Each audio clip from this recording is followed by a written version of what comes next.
Listen, the truth is, the more hands you shake, the more money you make. So you can be the greatest salesperson. If you don't have people to talk to, you're gonna be doing forced moves. You're gonna be out there making cold calls, knocking on doors. Not saying that that stuff's not effective, but it's not efficient. And what happens is you get caught up in all of that and you're never able to step on the power side of things. So I'm gonna give you a formula today in this short video that's gonna help you out in your prospecting, okay? Because here's the thing, you don't need to go learn psychology and all this. That's not gonna make you more money. I know you don't believe me because we read all the books and the sales guys convince us we gotta keep sharp, we gotta keep training, we gotta learn psychology. You don't. But here's what you gotta learn. You gotta learn marketing. You gotta learn to be able to shake hands.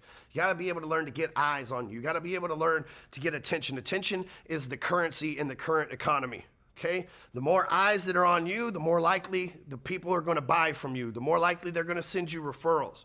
But here's the problem, most people, they don't know how to generate leads. Their idea of generating leads is like, hey, you wanna buy my shit? Got shit for sale. You look like you like shit, sir. You wanna buy some? That's marketing for most people. This is embarrassing, but I'm gonna tell you this story anyway, okay? It's not like I haven't told you guys enough embarrassing stories over the years anyway, so what's fucking one more? When I was a loan officer, and I dressed like Jake from State Farm, but only could afford, I dressed like Jake from State Farm that had a whole lot of Kohl's cash. You know what I'm saying? Like that was the look that I was going. If you could paint that picture of skinny Ryan without any hair on his face, because I was young and I weighed about 180 pounds, I'm 205 now. So if you can think of skinny Ryan dressed and dripped in that Kohl's cash drip, you know what I'm talking about? Not that Versace gorilla shit. We talking about that motherfucking Kohl's drip. You know what I'm saying? I get that shit tailored and everything, you know, fucking $10 shirt with $20 worth of alterations and shit, right? So imagine this person, okay? And I got a cute girlfriend at the time, right? Because I'm a fucking closer. So I got a cute girlfriend at the time, and we lived together, and we had these, she's of questionable character, right? But she was one of those like artsy people. And so we had these two little white dogs, right? And what we would do, I took part, I'm telling you an embarrassing story because I partook in this too.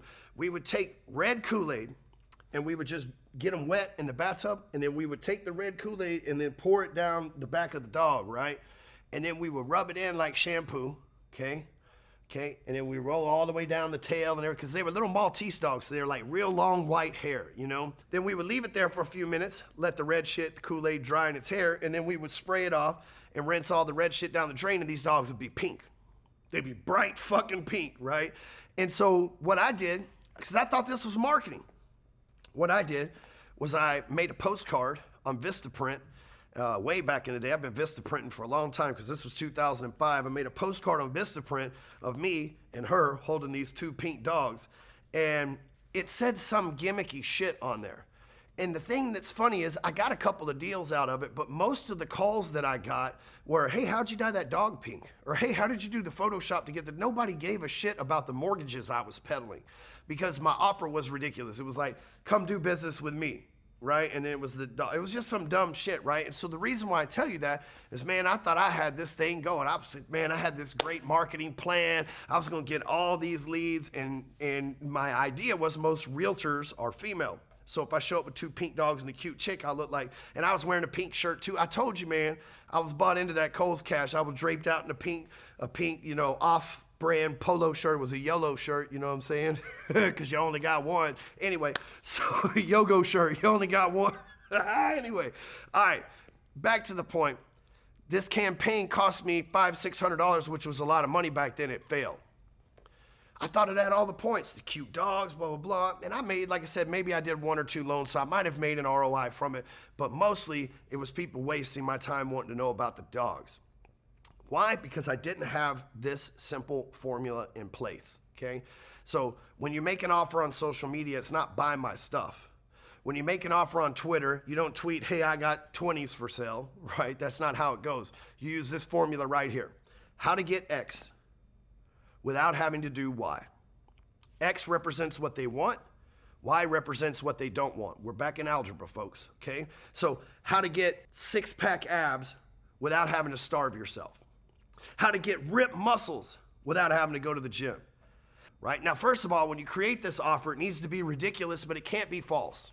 You can't lie. You can't make a facetious offer because it's against the Federal Trade Commission. And if you make enough money from it, which most people end up making a lot of money from a lie because a lie is more attractive than the truth. We all know that story. The FTC comes in. They'll take not only everything that you made, but everything that you got too.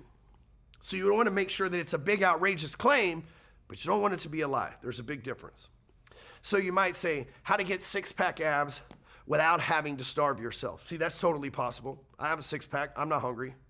I kind of am. Will you order me a sandwich? Yeah, the usual. Thank you. So here's the thing, and you can eat sandwiches. Here's another offer, right? How to have six-pack abs and still enjoy a sandwich, right? So you just want to make sure that things are true, right? Like for Apex, we say how to surround yourself with the most amazing people on the planet for less than $7 a day, right? That's our offer.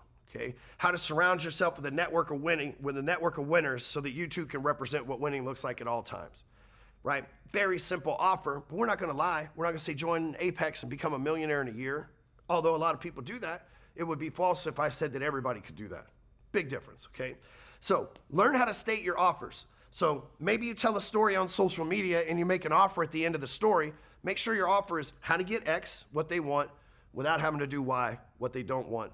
And lastly, if you're dripping in Kohl's cash, that whole pink poodle marketing campaign, it don't work. Don't do it. I know what you're thinking, young Ryan out there. I know what you're thinking. Don't do it. You can die the dogs. Just don't put it on documented camera. Rise above.